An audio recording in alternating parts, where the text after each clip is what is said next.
नमस्कार बच्चों, आपके गंगा अकेडमी परिवार में हाजिर हो चुके हैं आपके बीच।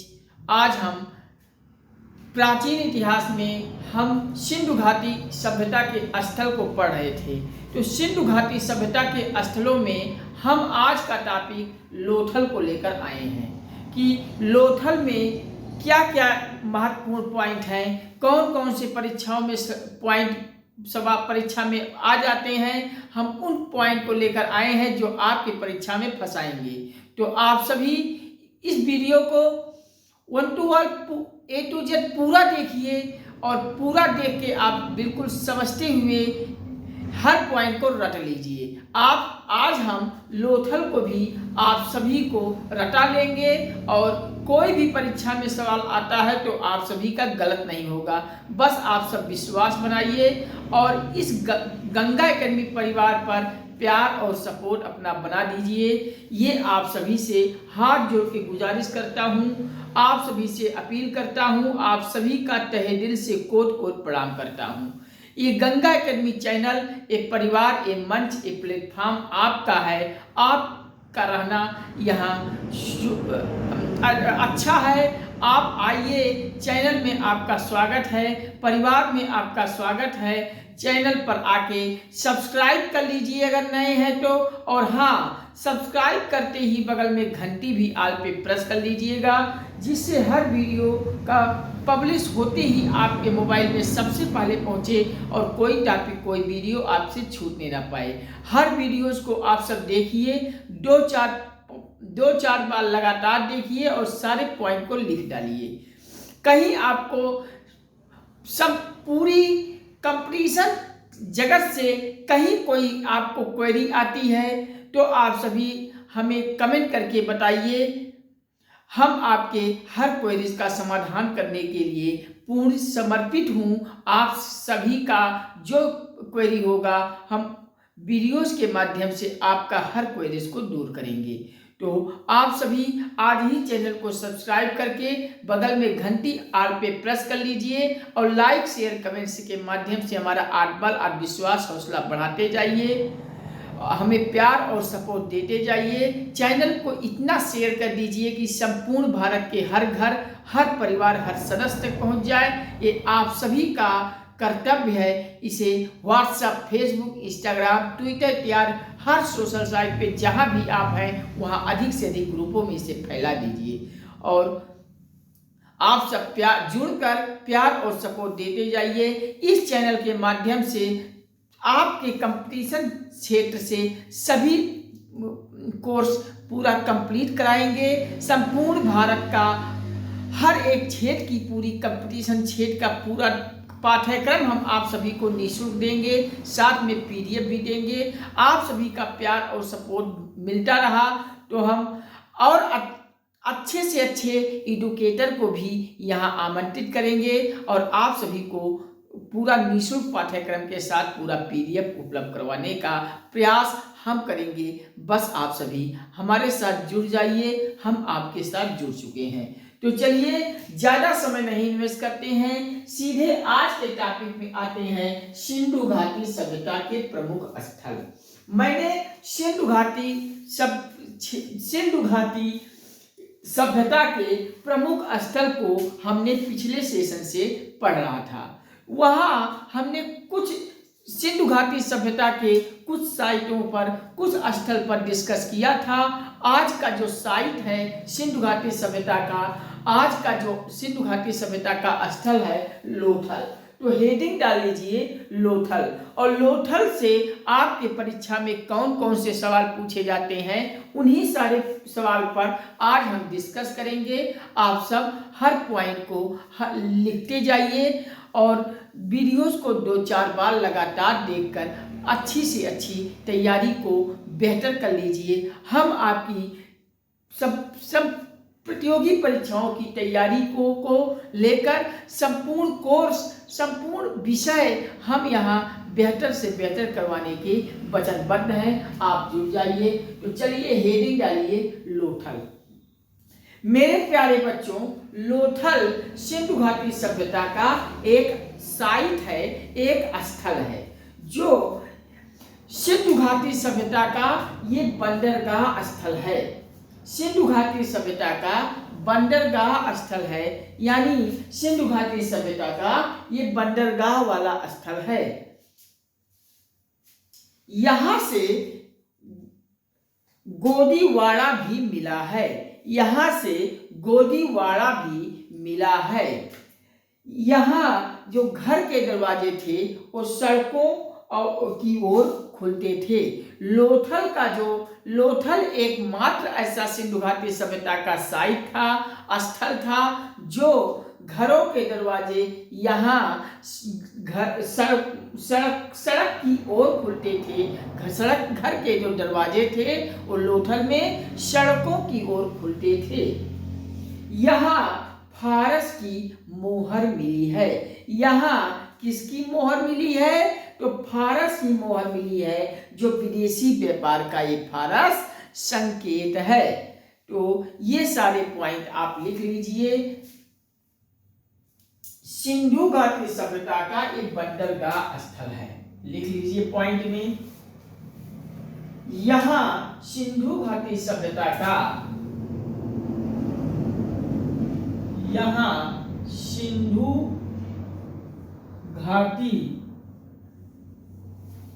घाटी सभ्यता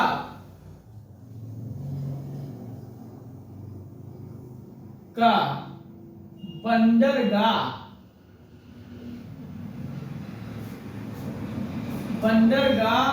स्थल था। यहाँ सिंधु घाटी सभ्यता का ये बंदरगाह स्थल था मत लिखिए, बल्कि है लिख लीजिए। यहाँ सिंधु घाटी सभ्यता का बंदरगाह वाला स्थल ये लोथल है। यहाँ से गोदीवाड़ा भी मिला है। यहाँ से क्या मिला है? तो मेरे प्यारे बच्चों, यहाँ से गोदीवाड़ा भी मिला है। यहाँ से गोदीवाड़ा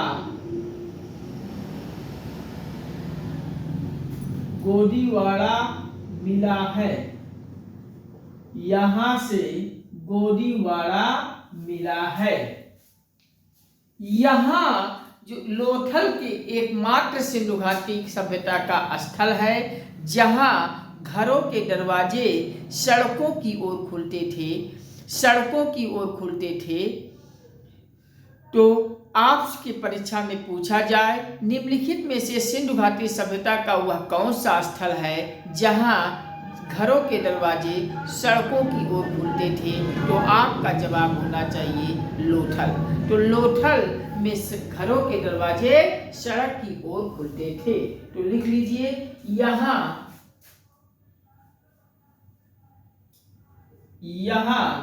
घरों के दरवाजे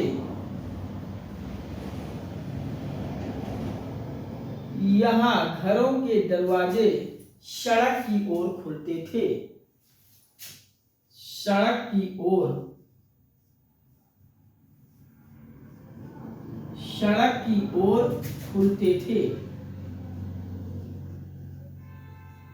खुलते थे। यहाँ लोथल के जो घरों के दरवाजे थे वो सड़क की ओर खुलते थे। यहाँ अगला पॉइंट लिखिए, यहाँ फारस की मोहर मिली थी। फारस की मोहर क्या होती थी? जो विदेशी व्यापारों का ये संकेत है। तो लिख लीजिए ये भी पॉइंट, यहाँ फारस की मोहर मिली है। यहाँ फारस की मोहर मिली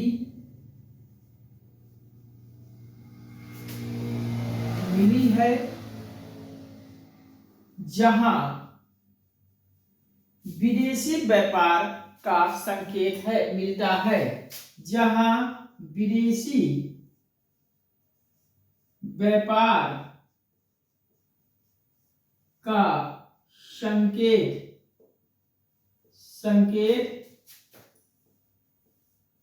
मिला है। ये सारे पॉइंट देख के लिख लीजिएगा। ये सारे पॉइंट आप मोटी मोटी किताब जब पढ़ोगे तब वहाँ आपको मिलेगा।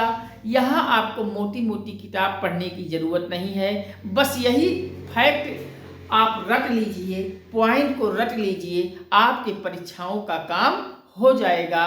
कोई भी परीक्षा आपका कठिन नहीं लगेगा। तो सिंधु घाटी इस सभ्यता के स्थल में हम पढ़ रहे थे लोथल। लोथल में क्या पढ़ा कि लोथल में पढ़ा कि यहाँ सिंधु घाटी सभ्यता का बंदरगाह स्थल है। सिंधु घाटी सभ्यता का बंदरगाह स्थल कौन सा है? तो आपका लोथल होगा। गोदीवाड़ा कहाँ मिला है? तो गोदीवाड़ा लोथल में मिला है। घरों के दरवाजे सड़क की ओर कहाँ खुलते थे? तो लोथल में खुलते थे। फारस की मोहर मिली है। फारस का मोहर का अभिप्राय है विदेशी व्यापार का संकेत। तो ये आप अंडरलाइन कर लीजिएगा। सिंधु घाटी सभ्यता का बंदरगाह वाला स्थल है। यहाँ से गोदीवाड़ा मिला है, अंडरलाइन कर लीजिएगा। यहाँ के घरों के दरवाजे सड़क की ओर खुलते थे, अंडरलाइन कर लीजिए। यहाँ फारस की मोहर मिली है, विदेशी व्यापार का संकेत इससे जारी होता है। तो कैसा लगा? आप सभी को कोई कठिनाई हुई बताइए। सीधा सा नोट कर लीजिए। यहाँ सिंधु घाटी सभ्यता का बंदरगाह स्थल है। गोदीवाड़ा कहाँ मिला है? तो गोदीवाड़ा लोथल में मिला है। सिंधु घाटी सभ्यता का बंदरगाह वाला स्थल कौन है? तो लोथल है। घरों के दरवाजे सड़कों की ओर खुलते थे, कहाँ? लोथल में। फारस की मोहर मिली है। फारस की मोहर से प्राय विदेशी व्यापारों का संकेत मिला है लोथल से। तो हम साइड में हो जाते हैं, आप सब लिख लीजिए। चलिए, हम उम्मीद करता हूं आप सब लिख लिए होंगे। तो हम चलते हैं अब इससे आगे। तो हम इससे आगे आप यहां लिख लीजिए। यहां से मुगल समाधान मिला है। पॉइंट अगला लिखिए। यहां से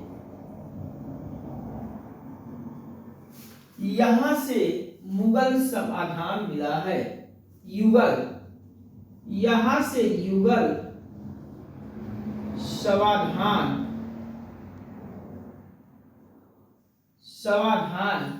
मिला है। यहां से युगल समाधान मिला है, जो सती प्रथा का प्रतीक है। जो सती प्रथा का प्रतीक है। यहां लोथल से युगल समाधान मिला है। युगल समाधान से प्रतीत होता है कि सती प्रथा का यहाँ रिवाज था, सती प्रथा यहाँ थी। तो ये युगल का मतलब होता है पति पत्नी दोनों का जोड़ा। अंडरलाइन कर लीजिए।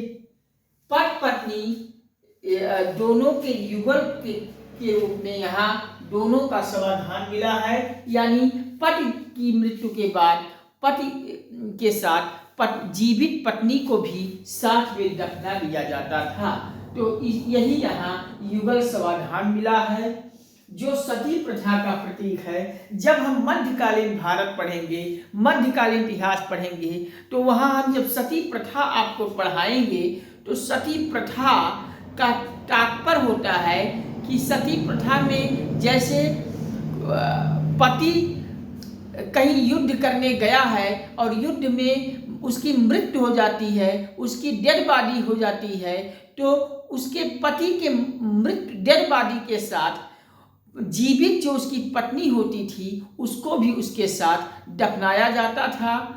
तो यही सती प्रथा कहा गया है। तो युगल समाधान मिला है, जिससे स्पष्ट होता है कि यहाँ सती प्रथा का प्रतीक है। तो लिख लीजिए, यह गुजरात में स्थित है। लोथल कहाँ स्थित है? तो लिख लीजिए, लोथल आपका गुजरात में स्थित है। यह गुजरात में स्थित है। स्थित है। लोथल कहां पे स्थित है? तो लोथल गुजरात में स्थित है। यहां धान की भूसी भी लोथल में मिली है। तो लिख लीजिए, यहां धान की भूसी भी मिली है। यहां धान की भूसी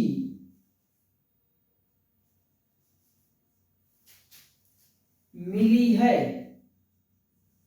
यहां धान की भूसी मिली है। अगला पॉइंट लिखिए, सिंधु घाटी सभ्यता का सबसे बड़ा स्थल अगर हम देखें, ये पॉइंट आप लिख लीजिए, ये सब लोथल के हैं। यहां से युगल समाधान मिला है। युगल समाधान मिलने से पता चलता है सती प्रथा का प्रतीक। गुजरात में यह लोथल स्थित है और धान की भूसी भी यहाँ मिली हुई है। तो ये आप पॉइंट लिख लीजिए। अब इसके आगे और भी कुछ पॉइंट सिंधु घाटी सभ्यता से पूछे जाते हैं, तो उसको भी हम चर्चा करते हैं। तो लिख लीजिए, अगर भारत का सबसे बड़ा स्थल देखें तो संपूर्ण भारत का सबसे बड़ा स्थल धौलावीरा है। धौलावीरा कहाँ है? गुजरात पाकिस्तान में है। कुछ क्षेत्र धौलावीरा का गुजरात में भी है, बाकी का क्षेत्र पाकिस्तान में है। तो लिख लीजिए, सिंधु घाटी सभ्यता का सबसे बड़ा स्थल, सिंधु घाटी सभ्यता का सबसे बड़ा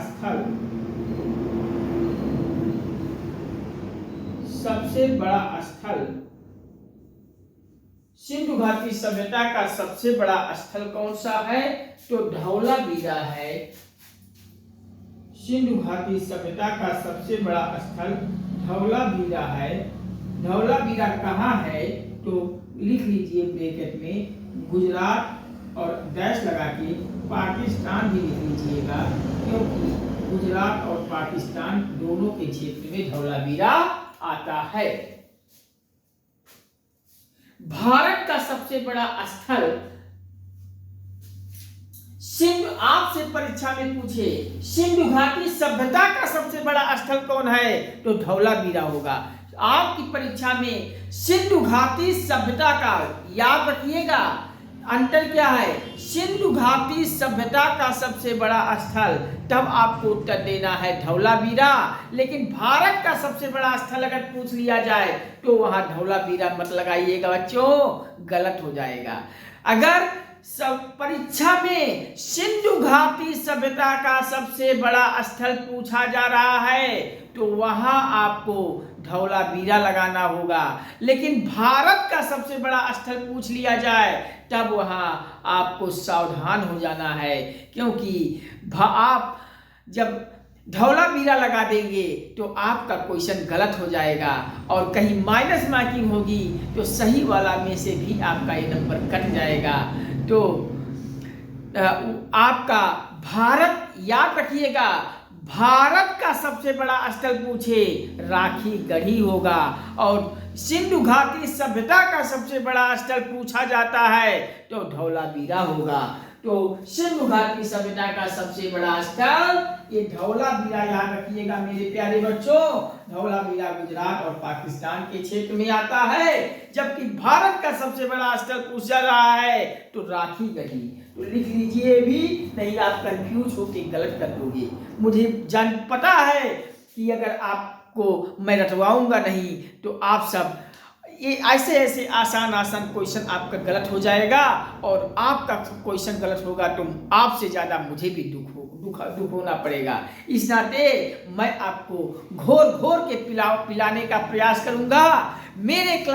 मेरे वीडियो से आपका एक क्वेश्चन गलत नहीं होने देंगे और मैं वादा करता हूं आपके परीक्षाओं में अधिक से अधिक क्वेश्चन मेरे वीडियो से आएगा। मैं फंसाऊंगा परीक्षा में सवाल, ये चैलेंज है, ये वादा है। बस आप सभी मेरे साथ हो जाइए। हम आपको कंपटीशन क्षेत्र का पूरा पाठ्यक्रम निःशुल्क उपलब्ध कराएंगे। बस आप हमारे साथ आ जाइए। सब्सक्राइब करके बगल में घंटी आल पे प्रेस कर लीजिए। और वीडियोस को देखकर हमें लाइक शेयर कमेंट से प्यार और सपोर्ट देते जाइए। चैनल को फैला दीजिए संपूर्ण भारत के हर घर, हर परिवार, हर सदस्य तक, हर गरीब बच्चा जुड़ जाइए मेरे चैनल से। तो चलिए लिख लीजिए, भारत का सबसे बड़ा स्थल अगर पूछा जाता है तो नोट कर लीजिए, भारत का सबसे बड़ा स्थल यानी कि शहर। अगर आपसे पूछा जाता है भारत का सबसे बड़ा शहर, भारत का सबसे बड़ा शहर पूछा जाता है तो भारत का सबसे बड़ा शहर आपको मोहनजोदड़ो लगाना है। लेकिन अगर शहर के जगह पे स्थल लिख रहा है तब आपको राखी गढ़ी लगाना है। स्थल, भारत का सबसे बड़ा स्थल राखी गढ़ी। और राखी गढ़ी मेरे प्यारे बच्चों कहाँ है? मैंने जब राखी गढ़ी की साइट को पढ़ाया था बताया था ये हरियाणा में है। कहाँ है? ये हरियाणा में है। तो लिख लीजिए, भारत का सबसे बड़ा स्थल राखी गढ़ी है। राखी गढ़ी कहाँ अवस्थित है? तो हरियाणा में है। अब भारत का हमने पढ़ लिया सबसे बड़ा स्थल राखी गढ़ी हरियाणा में है, और सिंधु घाटी सभ्यता का सबसे बड़ा स्थल तो धौलावीरा गुजरात पाकिस्तान के क्षेत्र में है। अब हम भारत का सबसे बड़ा शहर जानेंगे। तो भारत का सबसे बड़ा शहर पूछा जाता है तो आपको मोहनजोदड़ो लगाना है। तो ये भी लिख लीजिए, भारत का सबसे बड़ा शहर, भारत का सबसे बड़ा, भारत का सबसे बड़ा शहर कौन सा है? तो भारत का सबसे बड़ा शहर मोहनजोदड़ो। मोहनजोदड़ो ये अंडरलाइन कर लीजिएगा। सबसे बड़ा स्थल राखी गढ़ी को भी अंडरलाइन कर लीजिएगा, और सबसे बड़ा स्थल सिंधु घाटी वाला ये भी धौलावीरा को भी अंडरलाइन कर लीजिएगा। यहाँ धान की भूसी को अंडरलाइन, यहाँ गुजरात में स्थित है अंडरलाइन, युगल समाधान भी अंडरलाइन। इस प्रकार से जो फैक्ट है उसको अंडरलाइन करके इन्वर्टेड कॉमा में भी लिख लीजिएगा। लिख लीजिए, कहीं किसी को प्रॉब्लम हो तो बताइए, हम पुनः समझाने का प्रयास करेंगे। तो चलिए इसको नोट कर लीजिए आप सब। मैंने आपको लोथल में अभी तक आपको पढ़ाया कि सिंधु घाटी सभ्यता का बंदरगाह वाला स्थल कौन है? तो लोथल है। गोदीवाड़ा कहाँ मिला है? तो लोथल में मिला है। घरों के दरवाजे सड़क की ओर खुलते थे सिंधु घाटी सभ्यता के कौन से स्थल में? तो लोथल में। फारस की मोहर मिली है लोथल में। फारस की मोहर मिलने से स्पष्ट होता है कि यहाँ विदेशी व्यापार का संकेत मिला हुआ है। युगल समाधान यहाँ मिला हुआ है, और युगल समाधान मिलने से यहाँ सती प्रथा का प्रतीक मिला है, प्रतीक होता है। लोथल कहाँ स्थित है? तो गुजरात में स्थित है। गुजरात में स्थित है। धान की भूसी भी यहाँ मिली हुई है। लिख लीजिए, धान की भूसी भी मिली हुई है। अगर आपसे पूछा जाए कि सिंधु घाटी सभ्यता का सबसे बड़ा स्थल कौन है? तो धौलावीरा मैंने आपको बताया, और धौलावीरा मैंने आपको बताया गुजरात और पाकिस्तान के क्षेत्र में आता है। भारत का सबसे बड़ा स्थल अगर पूछा जाए तो राखी गढ़ी कहाँ है? हरियाणा में। ये दोनों क्वेश्चन पे आपको कंफ्यूजन होगी, तो कंफ्यूजन बिल्कुल मत कीजिएगा। अगर पूछा जाए, मैं बार बार रिपीट कर रहा हूं ताकि आपको याद हो जाए, कभी एक सवाल गलत ना होने पाए। सिंधु घाटी सभ्यता का सबसे बड़ा स्थल पूछा जाए तो धौलावीरा लगाना है, और भारत का सबसे बड़ा स्थल पूछा जाए तो राखी गढ़ी लगाना है। राखी गढ़ी कहाँ है? हरियाणा में है। धौलावीरा कहाँ है? गुजरात पाकिस्तान के क्षेत्र में है। और भारत का सबसे बड़ा शहर पूछा जाए, शहर, तब आपको मोहनजोदड़ो लगाना है। तो ये सिंधु घाटी सभ्यता का सबसे बड़ा स्थल अंडरलाइन कर लीजिए। यहाँ से गोदीवाड़ा मिला है, अंडरलाइन गोदीवाड़ा पे मार दीजिए। यहाँ घरों के दरवाजे सड़क की ओर खुलते थे, तो सड़क की ओर पर अंडरलाइन। यहाँ फारस की मोहर मिली है, फारस की मोहर पे अंडरलाइन। जहाँ विदेशी व्यापार का संकेत मिला है, तो विदेशी व्यापार पे भी अंडरलाइन कर लीजिएगा। यहाँ से युगल समाधान मिला है, जो सती प्रथा का प्रतीक है, तो यहाँ युगल समाधान पर भी अंडरलाइन और सती प्रथा पर भी अंडरलाइन कर लीजिएगा। गुजरात में यह स्थित है, गुजरात पे अंडरलाइन। धान की भूसी मिली है, अंडरलाइन। यहाँ सिंधु घाटी सभ्यता का सबसे बड़ा स्थल धौलावीरा है। धौलावीरा कहाँ है? गुजरात पाकिस्तान पर। भारत का सबसे बड़ा स्थल कौन सा है? राखीगढ़ी यानी कि हरियाणा में है। भारत का सबसे बड़ा शहर कौन है? तो मोहनजोदड़ो। अब आप सब लिख लीजिए, हम साइड में हो जाते हैं जिससे आप सभी को दिखाई पड़े। तो हम साइड में हो जाते हैं, आप सब लिख लीजिए।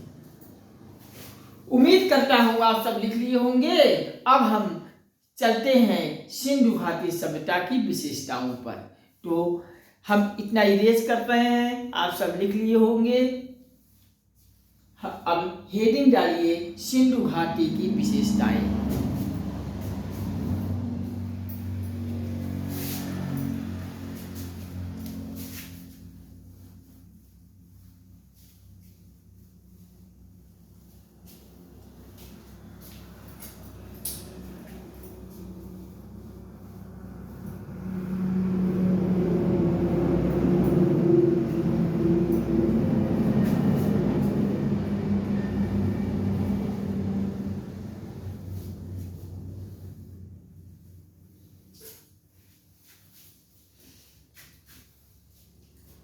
सिंधु घाटी की विशेषताएं।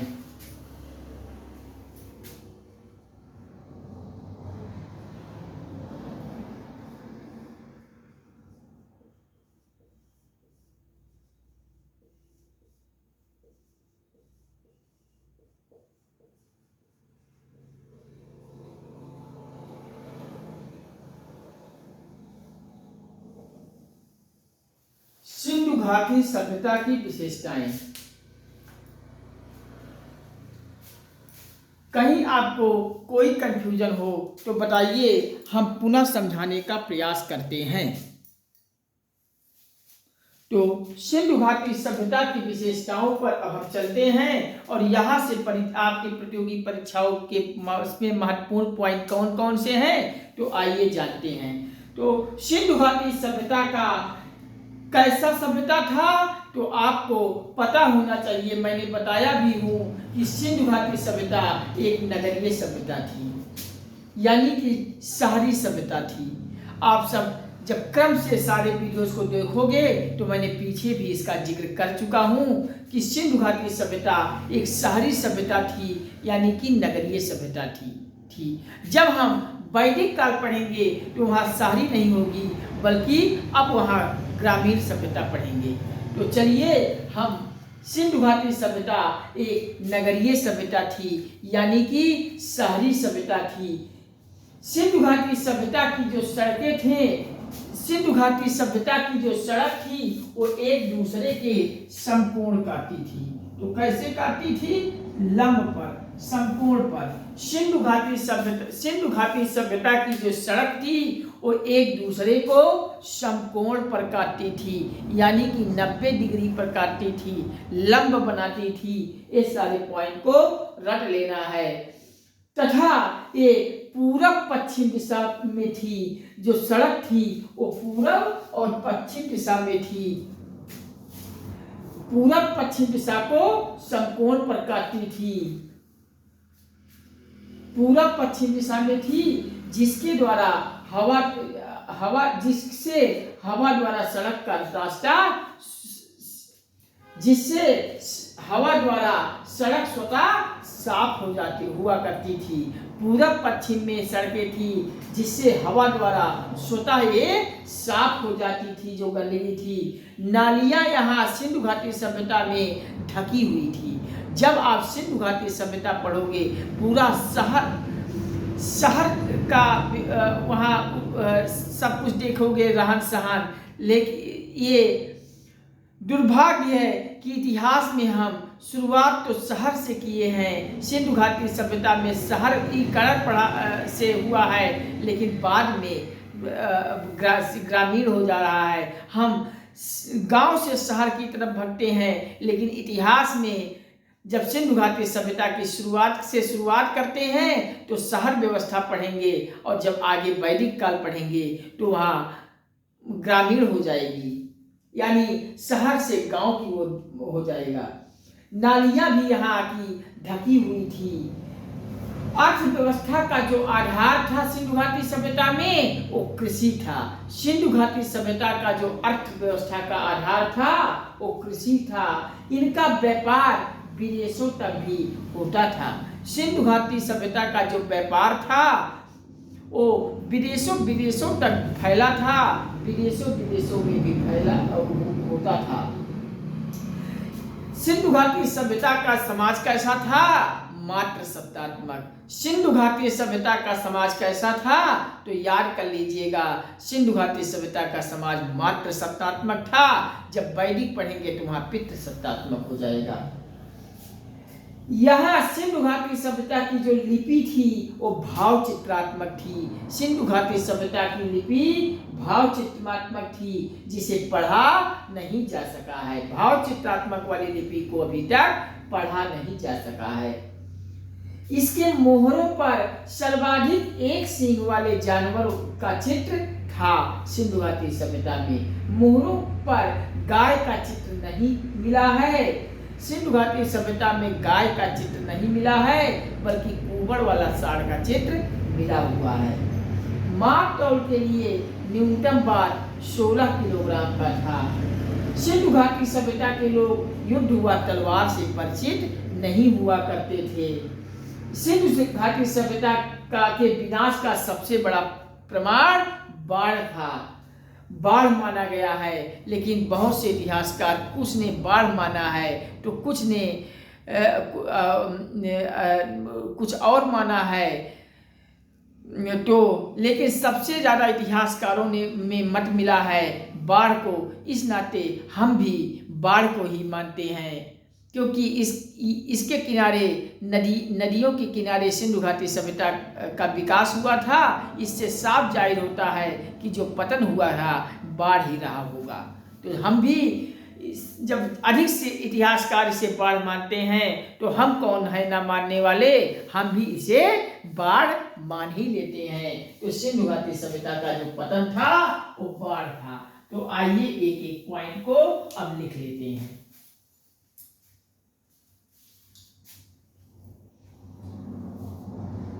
सिंधु घाटी सभ्यता कैसी थी? एक नगरीय सभ्यता थी। आप सब लिखते हुए चलिएगा, मैं यहाँ सिर्फ नगरीय सभ्यता लिख दे रहा हूँ। सिंधु घाटी सभ्यता एक नगरीय सभ्यता, ब्रैकेट में से शहरी सभ्यता भी लिख लीजिए। शहरी सभ्यता। सिंधु घाटी सभ्यता एक नगरीय सभ्यता थी, यानी कि शहरी सभ्यता थी। यहाँ की सड़कें एक दूसरे को समकोण पर काटती थी।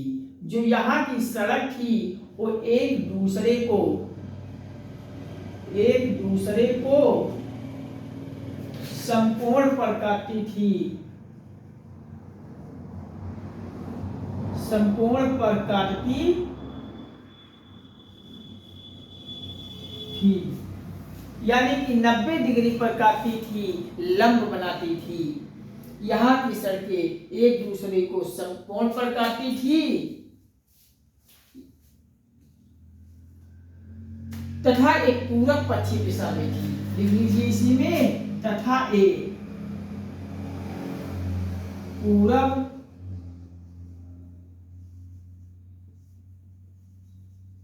पश्चिम, पूरब पश्चिम दिशा में काटती थी।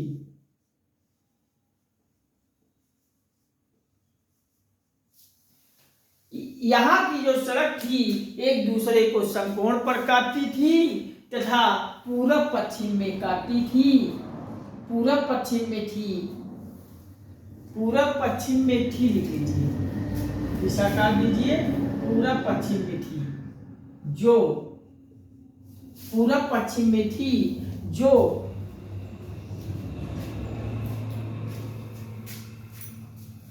जिससे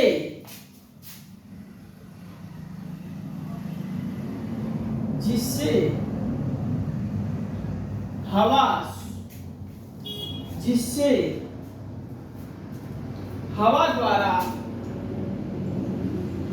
द्वारा सड़क स्वतः साफ हो जाते थे। पूरब पश्चिम होने के नाते स्वतः साफ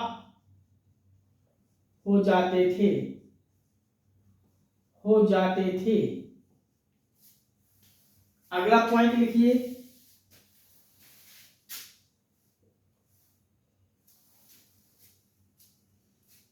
नालियां यहाँ की पूरी ढकी हुई मिलती थी। जो सिंधु घाटी सभ्यता की नालियां थी पानी निकलने के लिए, वो पूर्णतया ढकी हुई होती थी। अगला पॉइंट लिखिए, अर्थव्यवस्था का जो आधार मिला है, तो अर्थव्यवस्था का आधार कैसा मिला है, तो लिख लीजिए कृषि। अर्थव्यवस्था का जो सिंधु घाटी सभ्यता का आधार था वो कृषि था, तो लिख लीजिए अर्थव्यवस्था का आधार कृषि था, यानी कि एग्रीकल्चर था। खेती पर वो निर्भर थे, वो खेती करते थे। अर्थव्यवस्था का जो आधार था कृषि। विदेशी व्यापार विदेशों तक यहाँ फैला था। सिंधु घाटी सभ्यता का जो व्यापार था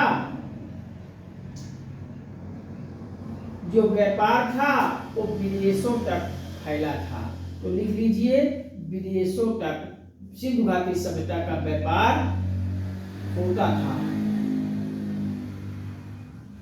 सिंधु घाटी सभ्यता का जो व्यापार था विदेशों तक होता था। सिंधु घाटी सभ्यता का समाज कैसा था, तो समाज सिंधु घाटी सभ्यता का मात्र सत्तात्मक था, तो लिख लीजिए मात्र सत्तात्मक समाज सिंधु घाटी सभ्यता का था। लेकिन वैदिक जब हम पढ़ेंगे तो वहां मात्र सत्तात्मक से हो जाएगा पितृ सत्तात्मक, याद रखिएगा। इनकी लिपि कैसी थी, तो सिंधु घाटी सभ्यता की लिपि भाव चित्रात्मक थी। लिख लीजिए लिपि भाव चित्रात्मक थी,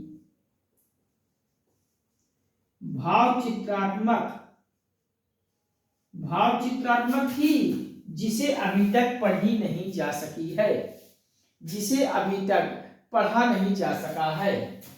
भाव चित्रात्मक वाला लिपि जिसे अभी तक पढ़ा नहीं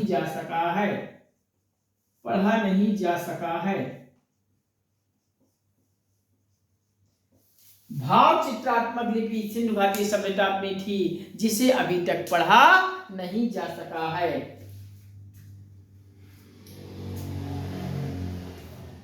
इनके मोहरों पर सर्वाधिक एक सींग वाले जानवर का चित्र मिला है। सिंधु घाटी सभ्यता इनके मोहरों पर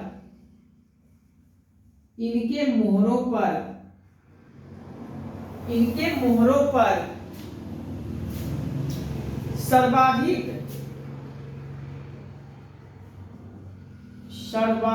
एक सींग वाले जानवर का चित्र मिला है। जानवर का चित्र मिला है। इनके मोहरों पर सर्वाधिक एक सींग वाले जानवरों का चित्र मिला हुआ है। इनके मोहरों पर गाय का चित्र, याद रखिएगा सिंधु घाटी सभ्यता में गाय का चित्र नहीं मिला हुआ है। अगर परीक्षा में पूछ लिया जाए कि सिंधु घाटी सभ्यता में गाय का चित्र मिला है, नहीं, गाय का चित्र यहाँ नहीं मिला है। तो गाय का चित्र सिंधु घाटी सभ्यता में नहीं मिला है। मैं क्रॉस काट दिया हूं, सिंधु घाटी सभ्यता में गाय का चित्र नहीं मिला हुआ है। माप तौल के लिए जो न्यूनतम वाट था, माप तौल लिख लीजिए, माप तौल का शुद्धतम माप जो था वो 16 केजी था। 16 किलोग्राम का माप तौल यहाँ शुद्धतम था। जो माप तौल का न्यूनतम वाट था, शुद्धतम वाट था। माप तौल के लिए जो शुद्धतम वाट का प्रयोग किया जाता था वो 16 किलोग्राम का हुआ करता था। ये 16 ग्राम आप नोट कर लीजिएगा। सिंधु घाटी सभ्यता के लोग तलवार और सिंधु घाटी सभ्यता के लोग युद्ध या तलवार से परिचित नहीं थे। सिंधु घाटी सभ्यता के लोग युद्ध या तलवार से परिचित नहीं थे।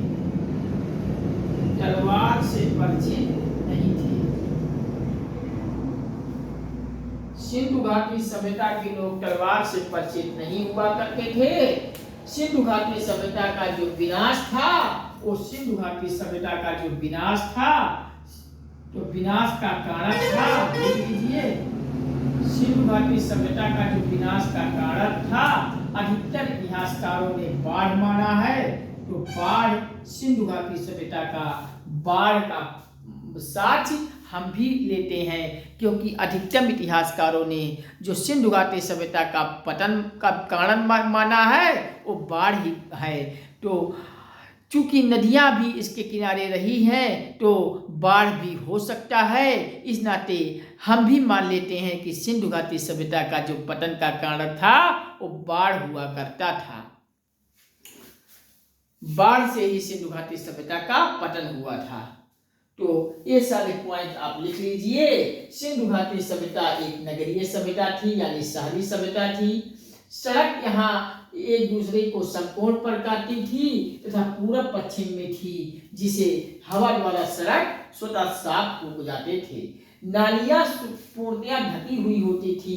अर्थव्यवस्था का जो आधार था वो कृषि था, एग्रीकल्चर था, यानी खेती करते थे वो लोग। व्यापार यहाँ सिंधु घाटी सभ्यता में विदेशों तक होता था। समाज यहाँ का था मातृसत्तात्मक। लिपि यहाँ का भाव चित्रात्मक थी, जिसे अभी तक पढ़ा नहीं जा सका है। इनके मोहरों पर सर्वाधिक एक सींग वाले जानवरों का चित्र मिला है। गाय का चित्र सिंधु घाटी सभ्यता में नहीं मिला है। माप तौल का शुद्धतम माप 16 किलोग्राम का माना गया था। तलवार से सिंधु घाटी सभ्यता के लोग परिचित नहीं हुआ करते थे। युद्ध या तलवार से यहाँ के लोग परिचित नहीं हुआ करते थे। तो ये आप नोट कर लीजिए। हम थोड़ा साइड में हो जा रहे हैं, आप सब लिख लीजिए। तो चलिए, उम्मीद करता हूं आप सब लिख लिए होंगे। अब अगला हेडिंग डालिए, मेसोपोटामिया की सभ्यता। हम मेसोपोटामिया की सभ्यता को पढ़ेंगे 10,000 ईसा पूर्व वाली, जो 10,000 ईसा पूर्व 10,000 BC की मेसोपोटामिया की सभ्यता आप लिख लीजिए हेडिंग। 10,000 BC में एक सभ्यता का विकास हुआ था, मेसोपोटामिया।